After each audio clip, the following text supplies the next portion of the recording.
2. A case of somnambulism in a girl with poor inheritance, spiritualistic medium. The following case was under my observation during the years 1899 and 1900. As I was not in medical attendance upon Miss S.W., unfortunately no physical examination for hysterical stigmata could be made. I kept a detailed diary of the seances, which I wrote down after each sitting. The report that follows is a condensed account from these notes. Out of regard for Miss S.W. and her family, a few unimportant data have been altered, and various details omitted from her romances, which for the most part are composed of very intimate material. Anamnesis. Miss S.W., 15 years old, Protestant. The paternal grandfather was very intelligent, a clergyman who frequently had waking hallucinations, mostly visions, often whole dramatic scenes with dialogues, etc. A brother of her grandfather was feeble-minded, an eccentric who also saw visions. One of his sisters was also a peculiar, odd character. The paternal grandmother, after a feverish illness in her 20th year, typhoid fever, had a trance lasting for 3 days, from which she did not begin to wake until the crown of her head was burned with a red-hot iron. Later on, when emotionally excited, she had fainting fits. These were nearly always followed by brief somnambulism, during which she uttered prophecies. The father, too, was an odd, original personality with bizarre ideas. 2 of his brothers were the same. All 3 had waking hallucinations, second sight, premonitions, etc. A third brother was also eccentric and odd, talented but one-sided. The mother had a congenital psychopathic inferiority, often bordering on psychosis. One sister is an hysteric and a visionary. Another sister suffers from nervous heart attacks. S.W. is of delicate build, skull somewhat rachitic though not noticeably hydrocephalic, face rather pale, eyes dark, with a peculiar penetrating look. She has had no serious illnesses. At school she passed for average, showed little interest, was inattentive. In general her behavior was rather reserved, but this would suddenly give place to the most exuberant joy and exultation. Of mediocre intelligence, with no special gifts, neither musical nor fond of books, she prefers handwork or just sitting around daydreaming. Even at school she was often absent-minded, misread in a peculiar way when reading aloud.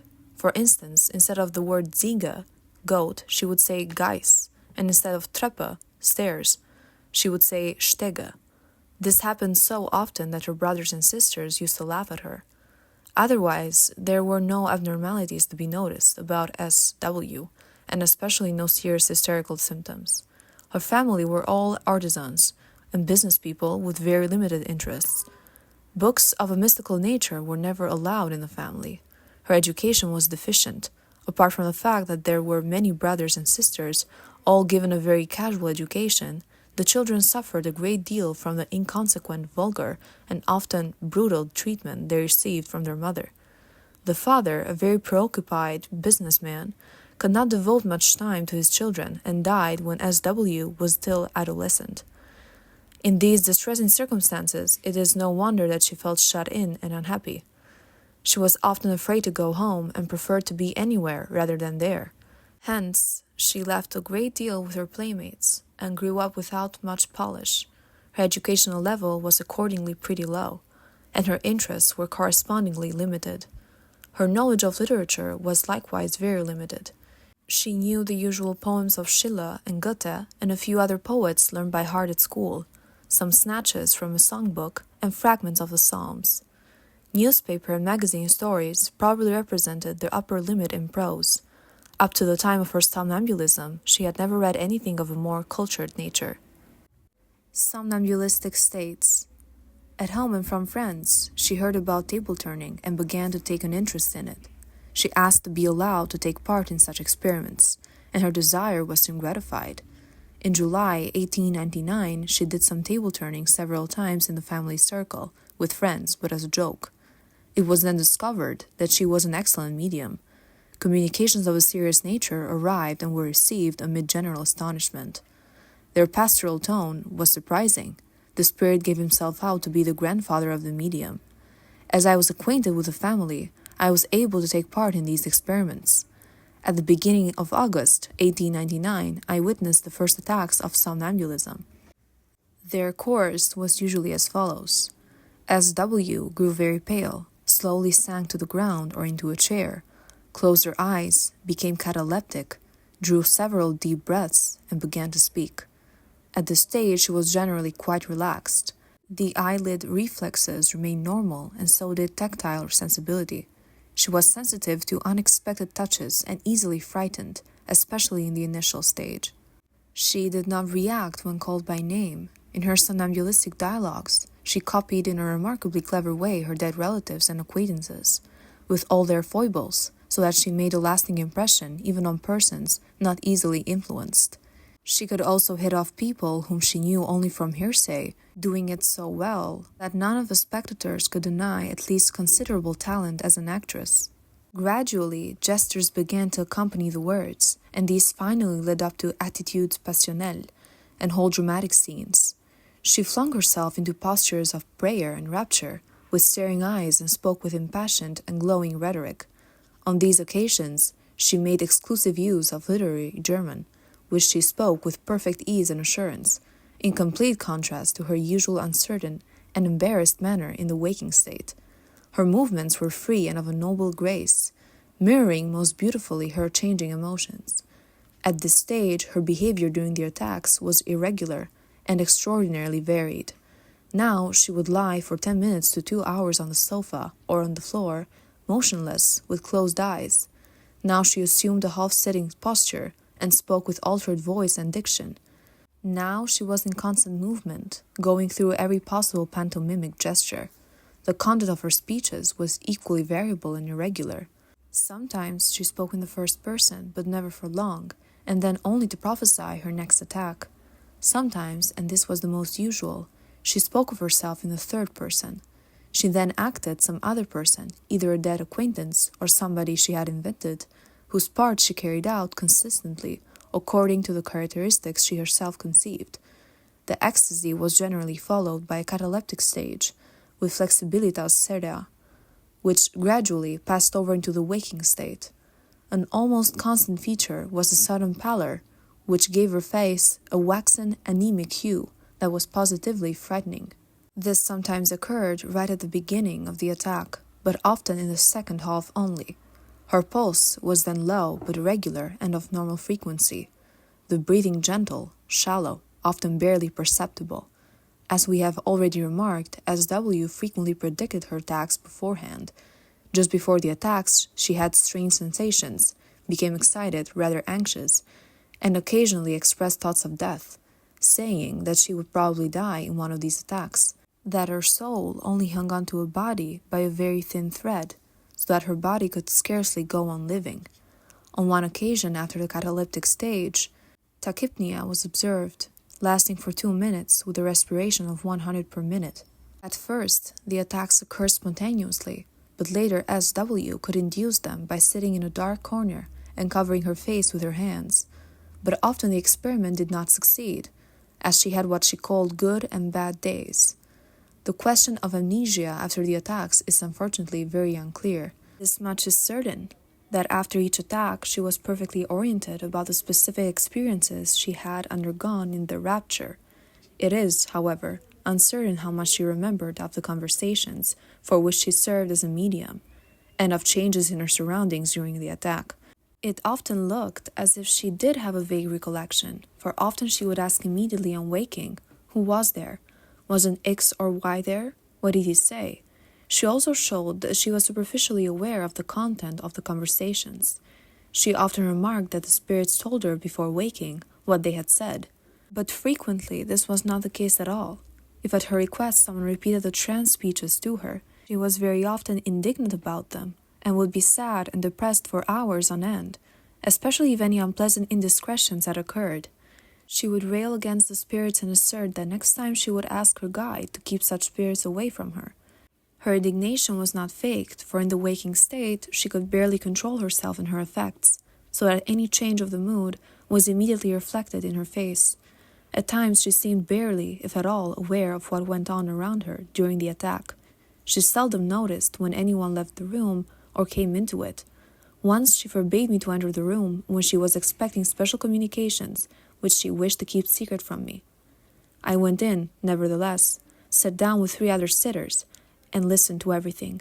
SW had her eyes open and spoke to the others without noticing me. She only noticed me when I began to speak, which gave rise to a veritable storm of indignation. She remembered better, but still only vaguely, the remarks of participants which referred to the trance speeches or directly to herself. I could never discover any definite report in this connection. Besides these big attacks, which seemed to follow a certain law, SW also exhibited a large number of other automatisms, premonitions, forebodings, unaccountable moods, and rapidly changing fancies were all in day's work. I never observed simple states of sleep. On the other hand, I soon noticed that in the middle of a lively conversation, she would become all confused and go on talking senselessly in a peculiar, monotonous way, looking in front of her dreamily with half-closed eyes. These lapses usually lasted only a few minutes. Then she would suddenly go on. "Yes, what did you say?" At first, she would not give any information about these lapses, saying evasively that she felt a bit giddy, had an headache, etc. Later, she simply said they were there again, meaning her spirits. She succumbed to these lapses very much against her will. Often she struggled against them. "I don't want to, not now, let them come another time. They seem to think I'm there only for them." The lapses came over her in the street, in shops, in fact anywhere. If they happened in the street, she would lean against a house and wait till the attack was over. During these attacks, whose intensity varied considerably, she had visions, very often and especially during attacks when she turned extremely pale. She wandered, or, as she put it, lost her body and was wafted to distant places where the spirits led her. Distant journeys during ecstasy tired her exceedingly. She was often completely exhausted for hours afterward, and many times complained that the spirits had again drained the strength from her. Such exertions were too much. The spirits must get another medium, etc. Once she went hysterically blind for half an hour after the ecstasy. Her gait was unsteady, groping. She had to be led, did not see the light that stood on the table, though the pupils reacted. Visions also came in large numbers without proper lapses, if we use this word only for higher grade disturbances of attention. At first they were confined to the onset of sleep. A little while after she had gone to bed, the room would suddenly light up, and shining white figures detached themselves from the foggy brightness. They were all wrapped in white veil-like robes. The women had things resembling turbans on their heads, and wore girdles. Later, according to her own statement, the spirits were already there when she went to bed. Finally, she saw the figures in broad daylight, though only blurred and fleetingly. If there was no real lapse, then the figures became solid enough to touch. But she always preferred the darkness. According to her account, the visions were generally of a pleasant nature. Gazing at the beautiful figures gave her a feeling of delicious bliss. Terrifying visions of a demonic character were much rarer. These were entirely confined to nighttime or dark rooms. Occasionally, she saw black figures in the street at night or in her room. Once in the dark hallway, she saw a terrible copper-red face, which suddenly glared at her from very near and terrified her. I could not find out anything satisfactory about the first occurrence of the visions. She stated that in her 5th or 6th year, she once saw her guide at night, her grandfather, whom she had never known in life. I could not obtain any objective clues about this early vision from her relatives. Nothing more of the kind is said to have happened until the first seance. Except for the hypnagogic brightness and seeing sparks, there were never any rudimentary hallucinations. From the beginning, the hallucinations were of a systematic nature, involving all the sense organs equally. So far as the intellectual reaction to these phenomena is concerned, what is remarkable is the amazing matter-of-factness with which she regarded them. Her whole development into a somnambulist, her innumerable weird experiences, seemed to her entirely natural. She saw her whole past only in this light. Every in any way striking event from her earlier years stood in a clear and necessary relationship to her present situation. She was happy in the consciousness of having found her true vocation. Naturally, she was unshakably convinced of the reality of her visions. I often tried to give her some critical explanation, but she would have none of it, since in her normal state she could not grasp a rational explanation anyway, and in her semi-somnambulistic state she regarded it as senseless in view of the facts staring at her in the face.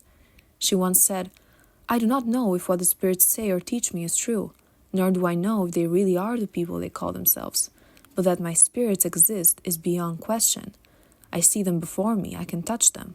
I speak to them about everything. I wish as naturally as I'm talking to you.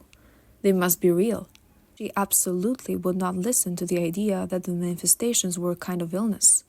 Doubts about her health or about the reality of her dream world distressed her deeply. She felt so hurt by my remarks that she closed up in my presence and for a long time refused to experiment if I was there. Hence I took care not to express my doubts and misgivings aloud. On the other hand, she enjoyed the undivided respect and admiration of her immediate relatives and acquaintances, who asked her advice about all sorts of things. In time, she obtained such an influence over her followers that 3 of her sisters began to hallucinate too. The hallucinations usually began as night dreams of a very vivid and dramatic kind, which gradually passed into the waking state. Partly hypnagogic, partly hypnopompic.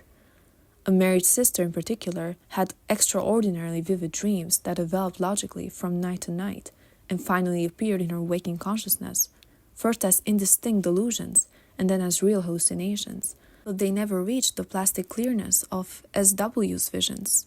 Thus, she once saw in a dream a black demonic figure at her bedside in vigorous argument with a beautiful white figure who was trying to restrain the black. Nevertheless, the black figure seized her by the throat and started to choke her, and then she awoke. Bending over her, she saw a black shadow with human outlines, and near it a cloudy white figure. The vision disappeared only when she lighted the candle. Similar visions were repeated dozens of times. The visions of the other 2 sisters were similar but less intense. The type of attack we have described, with its wealth of fantastic visions and ideas, had developed in less than a month, reaching a climax which was never to be surpassed. What came later was only an elaboration of all the thoughts and the cycles of visions that had been more or less foreshadowed right at the beginning. In addition to the big attacks and the little lapses, whose content, however, was materially the same, there was a third category that deserves mention.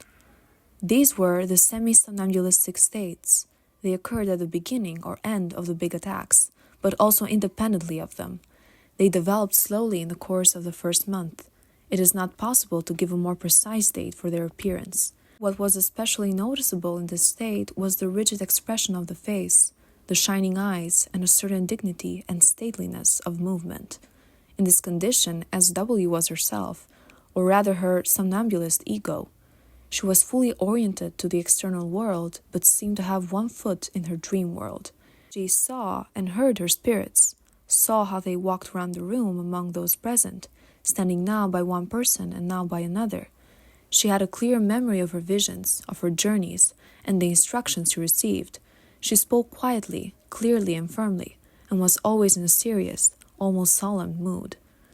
Her whole being glowed with deep religious feeling, free from any pietistic flavor, and her speech was in no way influenced by the biblical jargon of her guide. Her solemn behavior had something sorrowful and melancholy about it.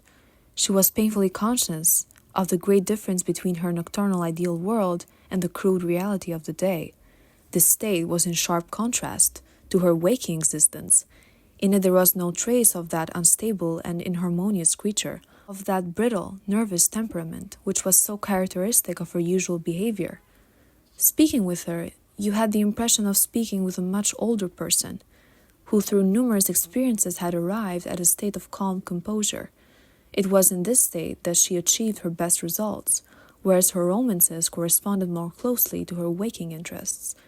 The semi-somnambulism usually appeared spontaneously, as a rule during the table-turning experiments, and it always began by SW knowing beforehand what the table was going to say.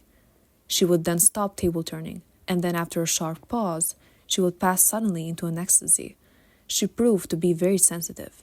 She could guess and answer simple questions devised by a member of the circle who was not himself a medium. It was enough to lay a hand on the table, or on her hands, to give her the necessary clues. Direct thought transference could never be established. Beside the obvious broadening of her whole personality, the continued existence of her ordinary character was all the more startling. she talked with unconcealed pleasure about all her little childish experiences, the flirtations and love secrets, the naughtiness and rudeness of her companions and playmates. To anyone who did not know her secret, she was just a girl of 15A, no different from thousands of other girls. So much the greater was people's astonishment when they came to know her other side. Her relatives could not grasp the change at first. Part of it they never understood at all, so that there were often bitter arguments in the family, some of them siding with SW and others against her, either with gushing enthusiasm or with contemptuous censure of her superstition. Thus, SW, during the time that I knew her, led a curiously contradictory life, a real double life, with two personalities existing side by side or in succession, each continually striving for mastery. I will now give some of the most interesting details of the seances in chronological order. Records of seances. First and second sittings, August 1899. SW at once took control of the communications.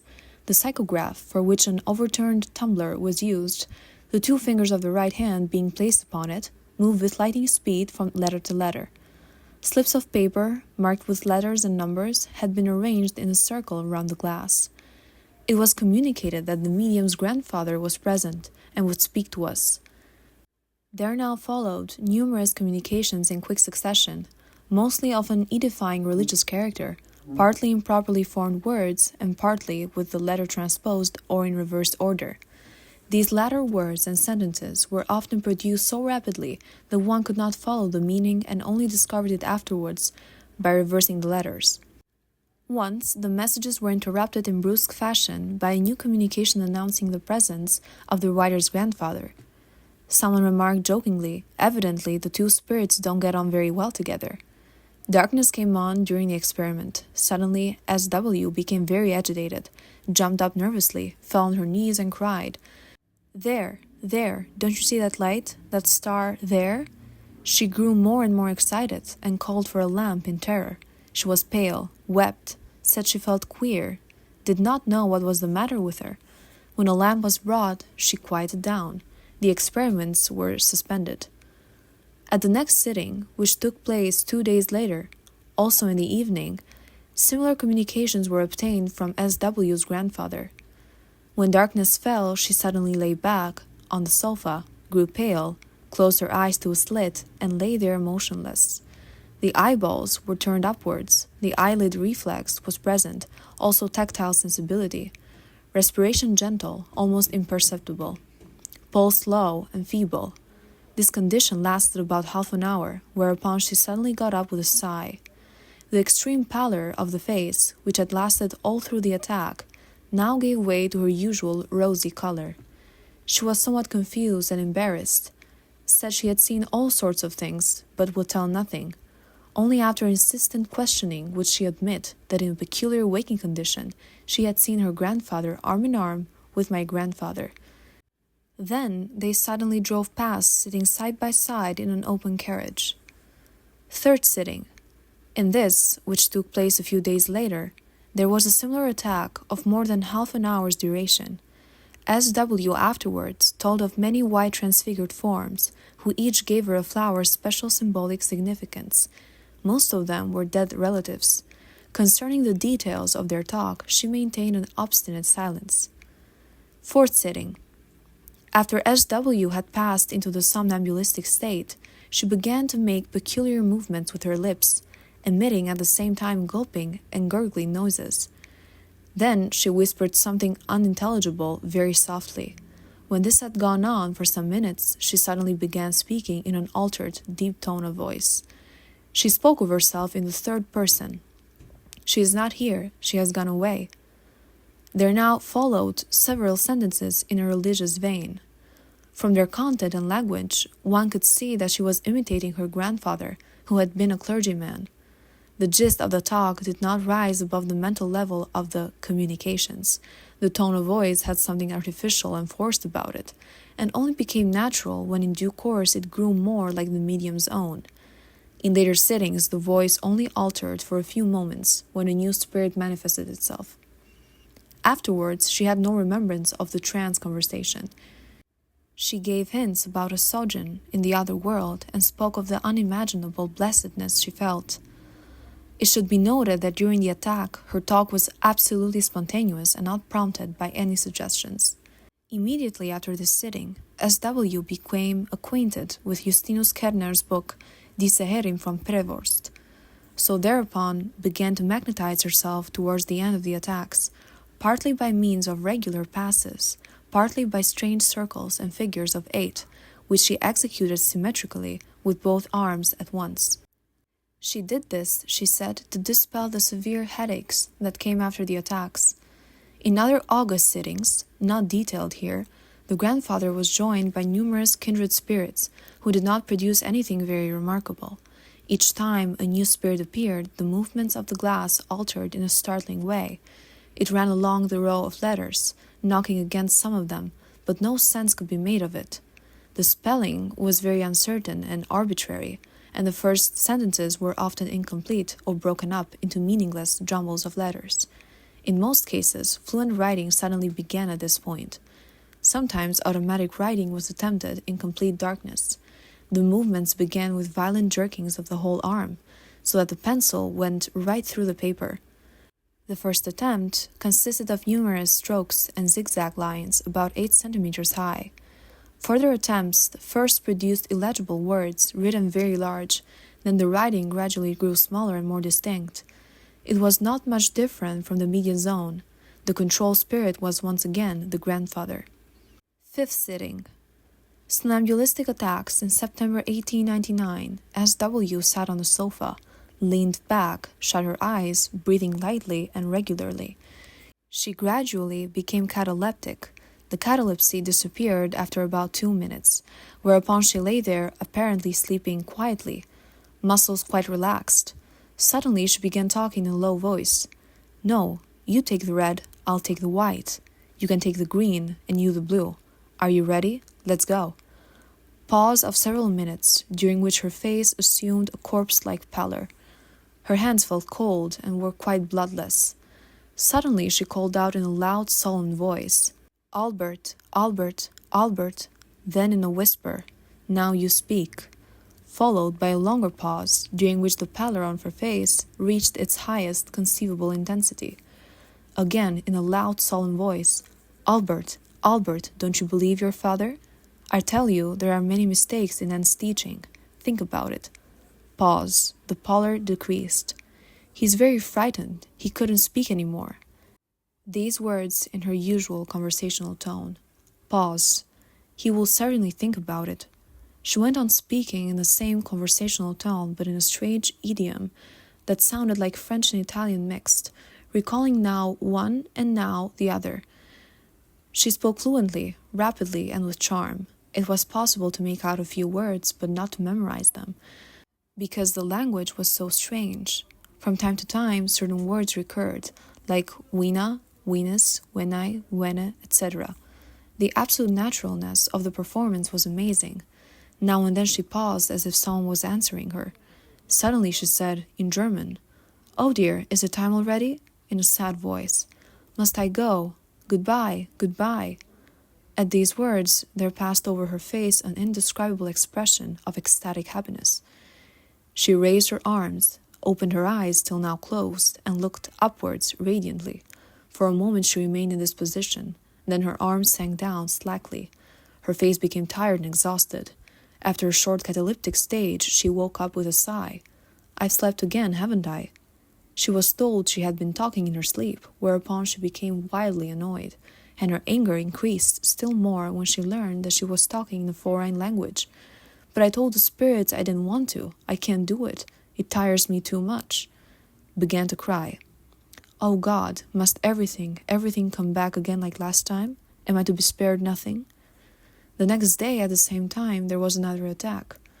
After S.W. had dropped off, Ulrich von Gerbenstein suddenly announced himself. He proved to be an amusing gossip, speaking fluent High German with a North German accent. Asked what S.W. was doing, he explained, with much circumlocution, that she was far away and that he was here, meanwhile, to look after her body, its circulation, respiration, etc. He must take care that no black person got hold of her and harmed her. On insistent questioning, he said that SW had gone with the others to Japan to look up a distant relative and stop him from a stupid marriage. He then announced in a whisper the exact moment when the meeting took place. Forbidden to talk for a few minutes, he pointed to SW's sudden pallor, remarking that materialization at such great distances caused a corresponding amount of strength. He then ordered cold compresses to be applied to her head so as to alleviate the severe headache which would come afterwards.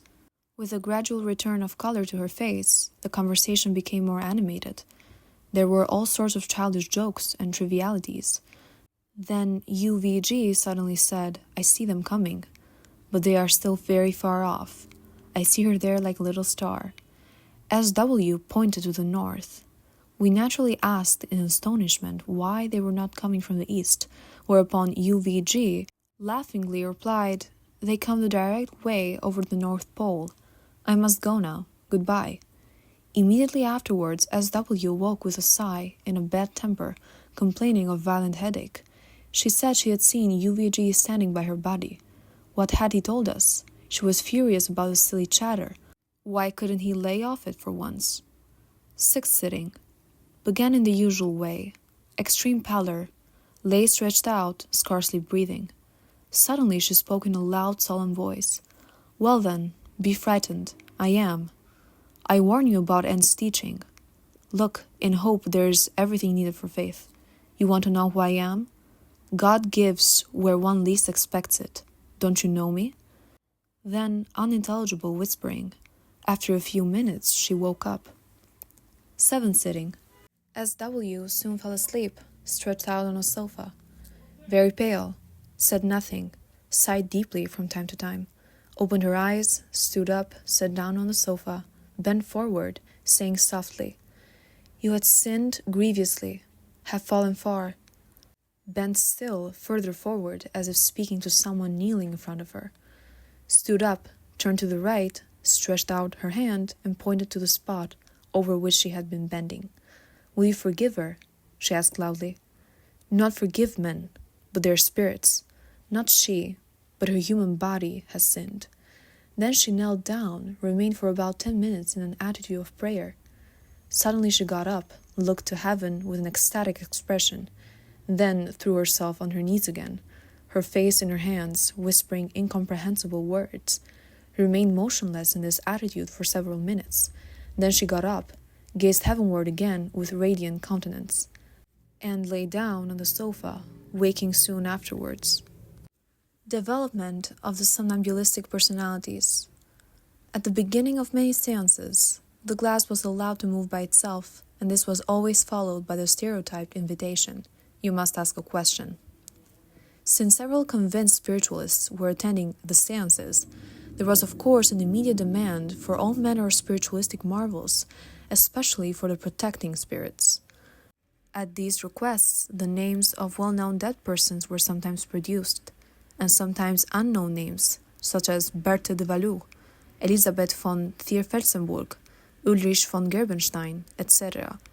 The control spirit was almost without exception the medium's grandfather, who once declared that he loved her more than anyone in this world, because he had protected her from childhood up and knew all her thoughts. This personality produced the fluid of biblical maxims, edifying observations and songbook verses, also verses he had presumably composed himself, like the following: "Be firm and true in thy believing, to faith in God cling ever nigh, thy heavenly comfort never leaving, which having, man can never die. Refuge in God is peace forever. When earthly cares oppress the mind, who from the heart can pray is never bowed down by fate, however unkind." Numerous other effusions of this sort betrayed by their hackneyed, unctuous content their origin in some tract or another. From the time SW began speaking her ecstasies, lively dialogues developed between members of the circle and the somnambulist personality. The gist of the answers received was essentially the same as the banal and generally edifying verbiage of the psychographic communications. The character of this personality was distinguished by a dry and tedious solemnity, rigorous conventionality, and sanctimonious piety. which does not accord at all with the historical reality. The grandfather was the medium's guide and protector. During the ecstasies, he offered all kinds of advice, prophesied later attacks and what would happen when she woke, etc. He ordered cold compresses, gave instructions concerning the way the medium should lie on the couch, arrangements for sittings, and so on. His relationship to the medium was exceedingly tender. In vivid contrast to this heavy-footed dream personage, there appeared a personality who had cropped up occasionally in the psychographic communications of the first sittings. He soon disclosed himself as the dead brother of a Mr. R, who was then taking part in the seances. This dead brother, Mr. P. R., peppered his living brother with commonplaces about brotherly love, etc. He evaded specific questions in every possible way. At the same time, he developed a quite astonishing eloquence towards the ladies of the circle, and, in particular, paid his attentions to a lady whom he had never known in life. He stated that even when alive, he had always raved about her, had often met her in the street without knowing who she was, and was now absolutely delighted to make her acquaintance in this unusual manner. His stale compliments, pert remarks to the men, innocuous, childish jokes, etc., took up a large part of the seances. Several members of the circle took exception to the frivolity and banality of the spirit, whereupon he vanished for 1 or 2 sittings, but soon reappeared, at first well behaved, often with the Christian phrases on his lips, but before long slipping back into his old form. Besides these 2 sharply differentiated personalities, others appeared who varied but little from the grandfather type. They were mostly dead relatives of the medium. The general atmosphere of the first 2 months' seances was accordingly solemn and edifying, disturbed only from time to time by P.R.'s trivial chatter. A few weeks later, after the beginning of the seances, Mr. R. left our circle, whereupon a remarkable change took place in P.R.'s behavior. He grew monosyllabic, came less often, and after a few sittings vanished altogether. Later on he reappeared very occasionally, and mostly only when the medium was alone with the lady in question. Then a new personality thrust himself to the forefront. Unlike P.R., who always spoke Swiss dialect, and this gentleman affected a strong North German accent. In all else he was an exact copy of P.R. His eloquence was astonishing, since S.W. had only a very scanty knowledge of High German, whereas this new personality, who called himself Ulrich von Gerbenstein, spoke an almost faultless German, abounding in amiable phrases and charming compliments. Ulrich von Gerbenstein was a gossip, a wag, an idler, a great admirer of the ladies, frivolous and extremely superficial. During the winter of 1899 and 1900, he came to dominate the situation more and more, and he took over one by one all of the above-mentioned functions of the grandfather, so that the serious character of the seances visibly deteriorated under his influence. All efforts to counteract it proved unavailing, and finally the seances had to be suspended on this account for longer and longer periods. One feature which all these somnambulist personalities have in common deserves mention. They all have at their disposal the whole of the medium's memory, even the unconscious portion of it. They are also au courant with the visions she has in the ecstatic state, but they have only the most superficial knowledge of her fantasies during the ecstasy. Of the somnambulistic dreams, they only know what can occasionally be picked up from members of the circle. On doubtful points, they can give no information, or only such as contradicts the medium's own explanations. The stereotyped answer to all questions of this kind is ask Yvonne knows. From the examples we have given of the different ecstasies, it is clear that the medium's consciousness is by no means idle during the trance, but develops an extraordinarily rich fantasy activity. In reconstructing her somnambulistic ego, we are entirely dependent on her subsequent statements, for in the first place the spontaneous utterances of the ego associated with the waking state are few and mostly disjointed, and in the second place, many of these ecstasies pass off without pantomime and without speech, so that no conclusions about inner processes can be drawn from external appearances. S.W. is almost totally amnesic in regards to the automatic phenomena during ecstasy, insofar as these fall within the sphere of personalities foreign to her ego. But she usually has a clear memory of all the other phenomena, directly connected with their ego, such as talking in a loud voice, glossolalia, etc.